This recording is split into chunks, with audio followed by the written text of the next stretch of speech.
Hello, আসসালামু আলাইকুম। আশা করি আপনারা সবাই অনেক ভালো আছেন। আসলে আমি সৌদিতে চলে আসছি, আপনারা সবাই জানেন। আর এটা আমার নবীর দেশ। যেহেতু আল্লাহ এই দেশে আমাকে কবুল করেছেন, আল্লাহর কাছে লাখো কোটি শুকরিয়া। আর আমি এই দেশে ফুড ডেলিভারি কাজটাই শিখতেছি। সবাই আমার জন্য দোয়া করবেন। আর যে বিষয়টা নিয়ে আমি কথা বলতে চাচ্ছিলাম, আসলে মানে কাজ করতে করতে আমাদের তো পুরো সৌদিটাই ঘোরা হয়।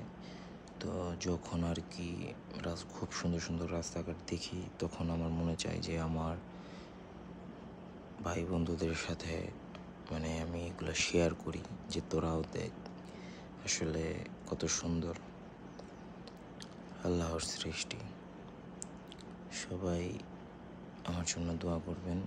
আর আমার চ্যানেলটা সবাই সাবস্ক্রাইব করবেন, লাইক শেয়ার কমেন্ট যদি ভালো লাগে। আর যারা নতুন করে সৌদিতে আসতে যাচ্ছেন, তারা আমি মনে করি ফুড ডেলিভারি কাজে আসবেন, কোম্পানির ভিসায় আসবেন, নাহলে জীবন শেষ।